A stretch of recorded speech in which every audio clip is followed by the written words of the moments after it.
Olá pessoal, sejam todos muito bem-vindos à nossa aula de hoje. Bem, como vocês estão vendo aqui, hoje nós vamos conversar um pouco aqui sobre as tarefas de regressão. Então nessa nossa aula de hoje nós vamos conversar um pouco sobre o que é regressão, qual a característica dessa nossa tarefa de regressão, quais são os tipos de regressão que nós temos, fazer uma diferenciação entre o que é regressão e o que é classificação e também falar um pouquinho da nossa correlação. O que é correlação, como que ela é utilizada e para que ela serve nesse nosso mundo aí do aprendizado de máquina, beleza? Então, pessoal, o que é regressão? Regressão são aqueles tipos de tarefas que nós vamos resolver, onde essa tarefa, a saída dessa nossa tarefa, ou o label, ele apresenta valores infinitos. O que eu quero dizer com isso? O intervalo entre valores é um intervalo infinito. Quando eu coloquei entre aspas aqui infinito, pessoal, quer dizer que por ser infinito não vamos alcançar o infinito, mas eu posso ter ali infinitos valores entre esses dois nossos valores. Por exemplo, imagine que eu tenho aqui, ó, essa minha tabelinha igual vocês estão vendo aqui, ó. Eu tenho o preço unitário, de um determinado produto, variando aqui no ano, em vários anos, igual vocês estão vendo, anualmente, 1990 a 2004, por exemplo, e tem a quantidade daquele produto vendido.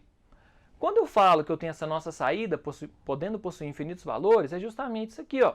Eu poderia, por exemplo, ter com esse valor de 1,62 de entrada, do valor unitário, igual vocês estão vendo aqui, eu poderia ter vendido 159, igual vocês estão vendo aqui, mas poderia também ter vendido 157, 138, 125, 149, 185, 470, qualquer valor eu poderia ter aqui, não é? Então, quando nós temos esses infinitos valores, nós costumamos dizer que nós estamos trabalhando com um problema de regressão. Então, é justamente igual vocês estão vendo aqui, ó.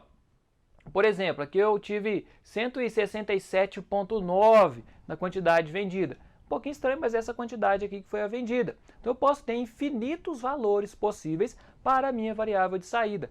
Quando eu tenho esta característica, quando eu tenho valores de saídas que pode ter valores infinitos ou quantidade infinita de valores, melhor dizendo, eu tenho justamente essa tarefa, esse problema de regressão que nós estamos trabalhando. Bem, então, quando nós estamos falando de regressão, nós temos alguns conceitos muito importantes. Por exemplo, o que é uma variável dependente? A variável dependente, pessoal, nós podemos entender como sendo a nossa variável resposta, o nosso label ou o nosso target. Por exemplo, nesse probleminha aqui de regressão, igual vocês estão vendo, é justamente o nosso eixo Y. Aqui está a nossa saída, é a nossa variável que nós queremos prever aqui após aplicar o nosso modelo de aprendizado de máquina. Quando nós falamos de variáveis independentes, nós estamos falando das entradas, das variáveis preditoras ou das nossas variáveis explicativas, que são justamente esses valores aqui do eixo X. São aquelas variáveis ou características que nós estamos utilizando para tentar prever a nossa variável resposta. Bem, dentro dos tipos aí de regressão, nós temos, por exemplo, algumas classificações, e essas classificações podem ser utilizadas, por exemplo, utilizando o número de variáveis independentes, os tipos de variáveis dependentes e também qual que é o formato da nossa curva de regressão. Então, como vocês viram, ó, o tipo de variáveis independentes, nós vamos ver aqui agora como que ela pode ser classificada. Então, pessoal, dependendo do tipo de variáveis independentes, nós temos, por exemplo, duas classificações possíveis. Classificação do nosso modelo de regressão sendo uma regressão simples ou uma regressão múltipla.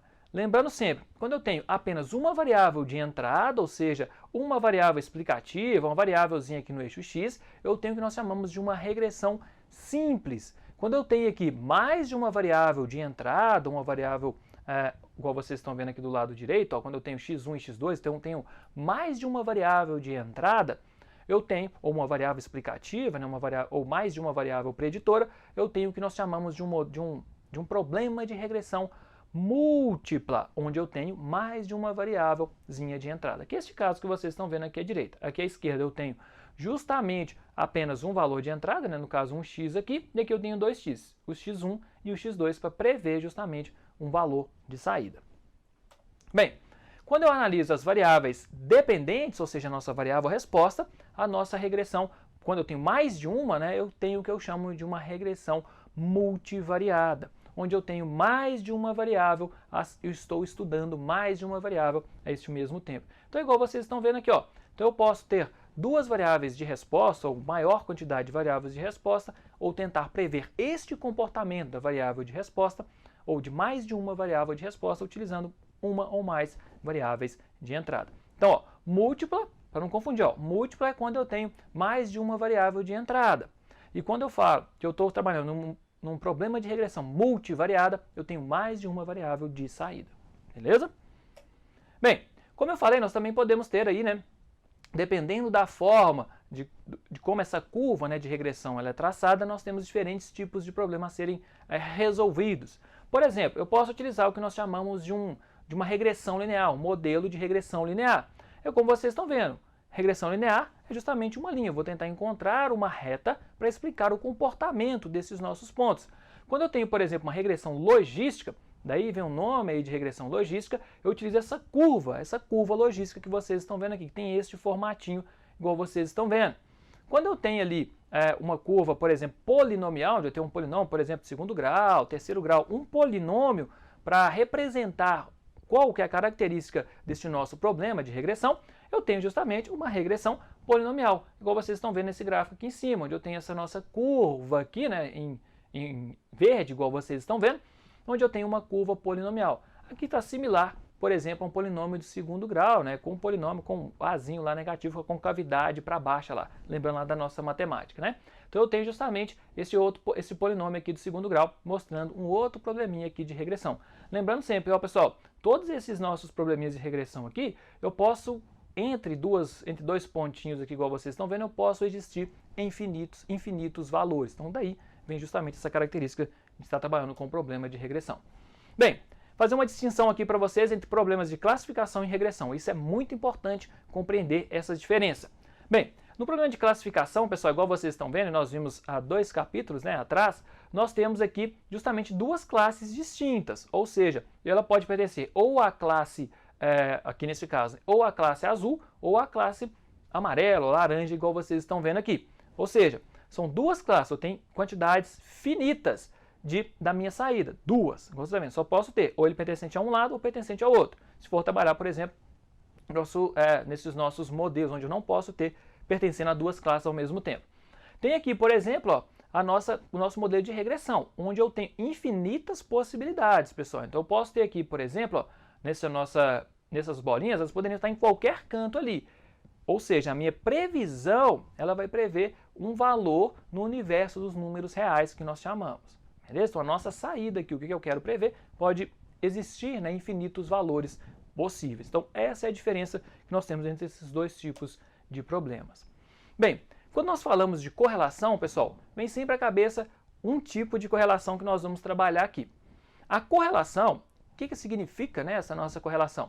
Significa que nós estamos querendo avaliar qual que é o grau de relacionamento entre variáveis. O que eu quero dizer com isso?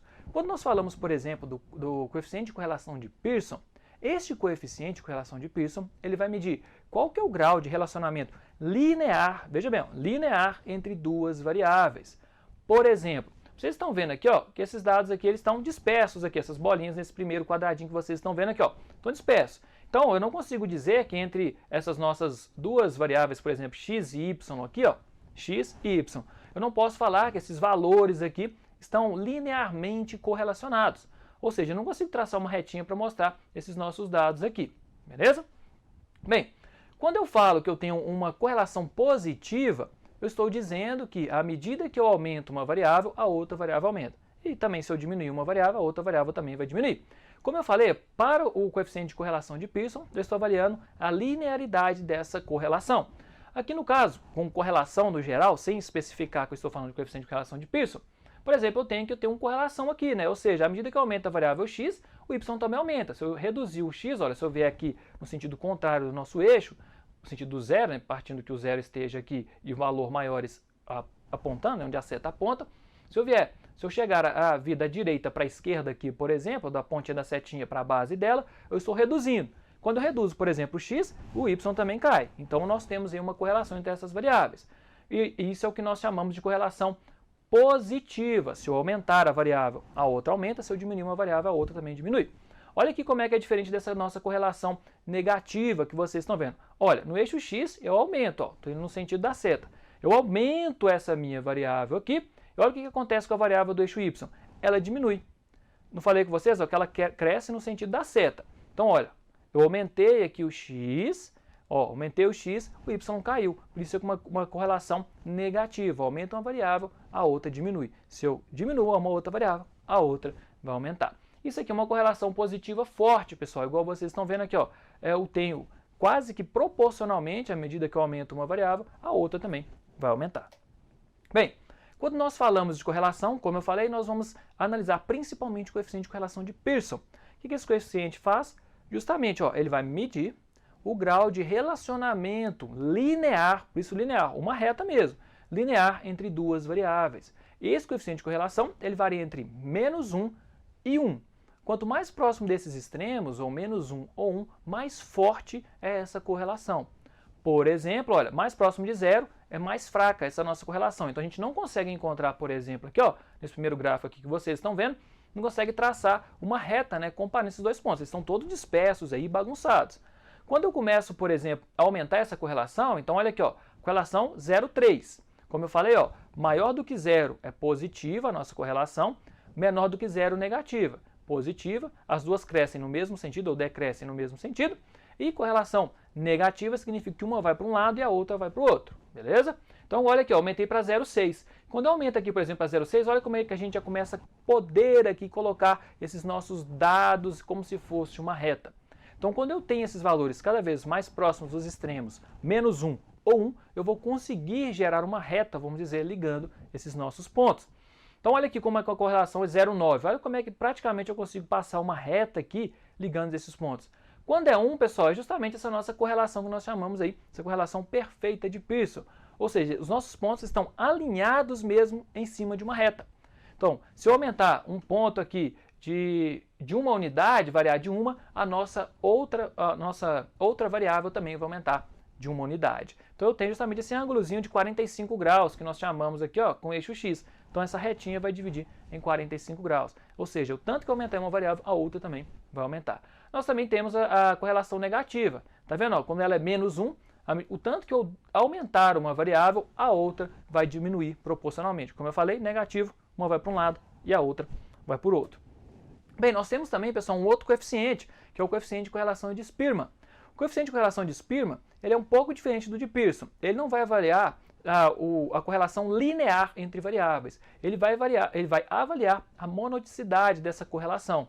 Por exemplo, tá vendo que vocês estão vendo aqui, ó, esses nossos pontinhos, eles são quase, dá para passar quase uma retinha para ele aqui, decrescente. Então vocês estão vendo aqui que esse nosso modelinho, ele decresce monotonicamente. Este outro nosso modelinho aqui, igual vocês estão vendo, ó, ele também cresce monotonicamente. Ele não é uma reta, mas ele está crescendo também de maneira monotônica. Ele está subindo assim, meio inclinadinho, mas também está subindo. Ele não está modificando, subindo depois descendo. Por exemplo, variação aqui que nós chamamos da nossa derivada. Por exemplo, igual esse outro aqui, ó. Tá vendo que ele começou a subir e aí depois desceu? Então essa nossa curva aqui que vocês estão vendo, esses pontos são não monotônicos. Então, o que ele vai variar é essa monodicidade desses nossos dados, essa nossa variação. Comparando esses dois coeficientes, olha o que nós podemos ter, por exemplo. Como eu falei, ó, o Pearson vai avaliar a variação linear. Então, por exemplo, esses nossos pontos aqui que não são lineares, igual vocês estão vendo, é uma curva aqui, igual vocês estão vendo, não é uma retinha exatamente não, ele é uma curvinha. Por isso, se é uma curvinha igual vocês estão vendo, olha, o coeficiente de correlação de Pearson, tá vendo ó, que eu aumento a variável x, então eu vou aumentando o x, o y diminui, ó. Peguei esse valor aqui, aumentei o x, o y diminuiu. Quando eu faço isso, olha, no coeficiente de correlação de Pearson, como não é exatamente uma reta, tá vendo que ele vai ser menos 0,86. Ele está próximo de -1, mas não é o -1. Olha como é que o coeficiente de Spearman já fica muito mais próximo do -1, porque como ele olha a monodicidade, ele não está avaliando apenas linearidade desses nossos dados, ele realmente vai ser maior aqui nesse caso do que o coeficiente de correlação de Pearson. Bem, então pessoal, chegamos ao final dessa nossa aula de hoje. Nós conversamos bastante aqui sobre a nossa tarefa de regressão. Na nossa próxima aula, nós vamos falar um pouquinho sobre reconhecimento de padrões. O que significa reconhecer padrões nos nossos dados e como que os nossos algoritmos de Machine Learning auxiliam para a gente a reconhecer esses padrões. Beleza? Nos vemos até a próxima aula, pessoal. Tchau, tchau!